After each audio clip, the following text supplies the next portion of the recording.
दोस्तों आज हम आपको एक ऐसे देश के बारे में बताएंगे जहां पिता अपनी ही बेटी से शादी कर लेता है। इस देश के कुछ संगठनों ने एक व्यक्ति को मारने के लिए 24 करोड़ का इनाम रखा था। अगर आप किसी महिला को कुछ समय के लिए अपनी पत्नी बनाना चाहते हैं तो आपको इस देश में जाने की जरूरत है। यहाँ आप पैसों के दम पर किसी भी महिला को कुछ समय के लिए अपनी पत्नी बनाकर रख सकते हैं। यहाँ की महिलाएं बेहद ही खूबसूरत हैं और 70% आबादी 30 साल से भी कम उम्र की है। तो दोस्तों आज हम जिस देश की बात करेंगे उसका नाम है ईरान। ईरान के बारे में आज हम आपको कुछ बहुत ही आश्चर्यजनक फैक्ट्स बताएंगे जिन्हें जानकर आप हैरान रह जाएंगे। दोस्तों एक बार ईरान के कुछ संगठनों ने ब्रिटिश के लेखक सलमान रशीद पर एक इनाम रखा था कि जो इन्हें जान से मारेगा उसके बदले उसे 24 करोड़ रुपए इनाम में दिए जाएंगे। दोस्तों इस लेखक पर इतना बड़ा इनाम रखने का कारण था कि सलमान रशीद ने अपनी एक किताब द साइनेटिक वर्सेस में इस्लाम के नबी मोहम्मद पैगंबर के बारे में बुरी बातें की थी। दोस्तों ईरान एक मुस्लिम कंट्री है जो दुनिया का 18वां सबसे बड़ा देश है और साथ ही ईरान दुनिया का सबसे बड़ा नेचुरल गैस उत्पादक है और तेल भंडार के मामले में ईरान चौथे नंबर पर आता है। ईरान की कालीन दुनिया भर में निर्यात की जाती है। दोस्तों दुनिया में जितना भी तेल पाया जाता है उसका 10% अकेले ईरान के पास है। ईरान का आधिकारिक नाम इस्लामिक रिपब्लिक ऑफ ईरान है। दोस्तों 1935 से पहले ईरान को पर्सियों के नाम से जाना जाता था और पर्सिया को दुनिया की सबसे पुरानी सभ्यताओं में से एक माना जाता है। दोस्तों पर्शियन भाषा में ईरान शब्द का अर्थ होता है आर्यों की भूमि। ईरान में सैटेलाइट टीवी पर बैन लगा हुआ है। इतना ही नहीं यहाँ पर अमेरिका और यूरोपियन देशों की मूवीज और सीरियल्स पर भी बैन लगा हुआ है। पर यहाँ के लोग अमेरिका की फिल्मों के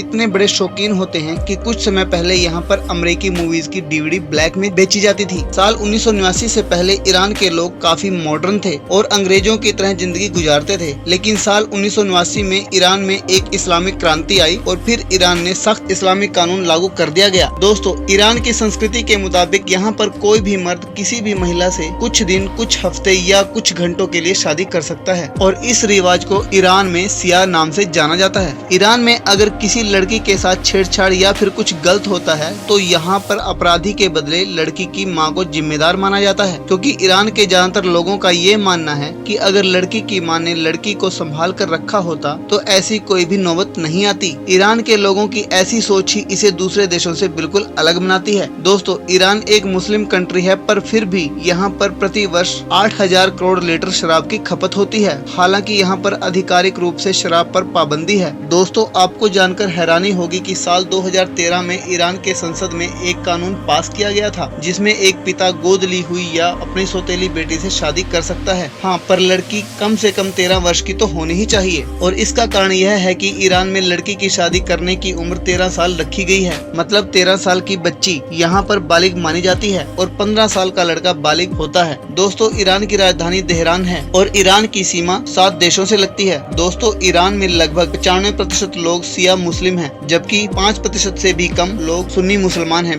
बेटी से विवाह करना, 1 घंटे के लिए शादी, ये सारी चीजें सिर्फ सिया मुस्लिम मानते हैं। दोस्तों ईरान में लोग खाना डाइनिंग टेबल पर नहीं बल्कि फर्श पर बैठकर खाते हैं। साथ ही ईरानी लोगों का यह भी मानना है कि दही एक जादुई खाना है और इसे खाने से उम्र बढ़ती है। यहाँ के लोगों का मानना है कि रात को जल्दी सो जाना चाहिए। जो लोग देर रात तक जगते हैं वह कम उम्र तक जीवित रहते हैं, इसलिए ईरान में रात 11 बजे के बाद बिल्कुल इंसान दिखाई देना बंद हो जाते हैं। दोस्तों ईरान में 15 वर्ष की आयु के लोग वोटिंग कर सकते हैं। अगर ईरान में कोई लड़का लड़की को छेड़ता है या बलात्कार करता है तो वहाँ की पुलिस उस लड़के पर दबाव बनाती है कि वो पीड़ित लड़की से शादी करे। वो बात अलग है कि शादी के 1 घंटे बाद पुरुष उस महिला से तलाक ले सकता है। तो दोस्तों अगर आपको वीडियो अच्छी लगी हो तो वीडियो को लाइक और शेयर करें और साथ ही हमारे चैनल को सब्सक्राइब भी कर दें। धन्यवाद।